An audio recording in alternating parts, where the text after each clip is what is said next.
Iowa Republican Congressman Steve King was on today's conference call, that Hill conference call that was at 11 a.m. Eastern Time today. He joins us now on the phone. Congressman King, thank you for joining us. Tell us, what came out of that call today?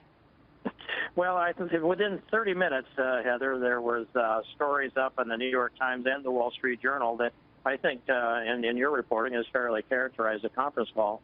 I don't want to go very far out of school because keeping that conversation inside the family is a good idea. Well, give us a sense as to what was said. Well, the things that were reported with regard to no longer going out to work and campaign for Trump, but focusing the energies on holding as many House seats as possible, and where there's an ability to also help with some Senate seats. I will tell you, I disagree with that approach, and I disagree with it. You disagree with Speaker Ryan, you're saying? Yes. The presidency and a presidential race carries so much weight, and it drags down. If it drags down the ballots of us, it also lifts us up. Mm-hmm. The best thing that we can do to hold the most Republican seats in the House and to hold the majority in the Senate is for all of us to pull together and turn to this, and that is that no, we don't support what Donald Trump was reported to have said 11 years ago. No one defends that.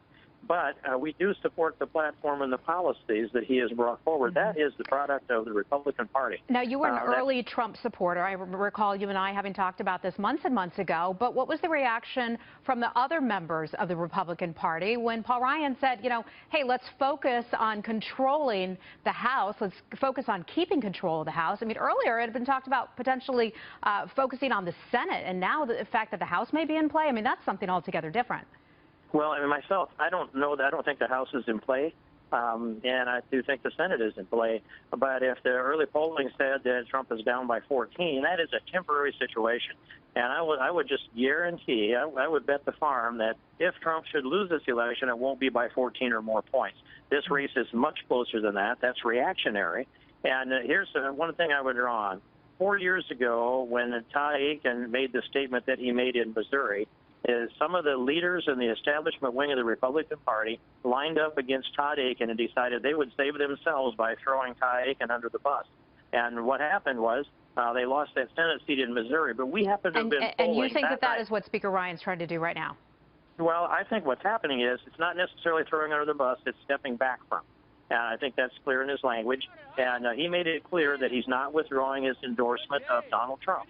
So there's room to work here, and I'm hopeful that we can pull some of this back together. Well, he also said he wanted to make sure Hillary Clinton doesn't get a blank check and wants to maintain control of the House and the Senate, and that would be his chief job. He's not going to be out there campaigning with Donald Trump and won't defend Donald Trump for the next 30 days, he said on that call today.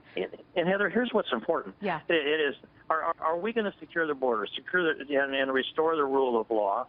Or are we going to enforce law enforcement on immigration? Are we going to have a strong national defense? And those are some of the central questions that we are asking of this campaign. Congressman Steve King, thanks so much for joining us. We're going to have to leave it there. So we've got a whole lot of news to cover today. Thank you.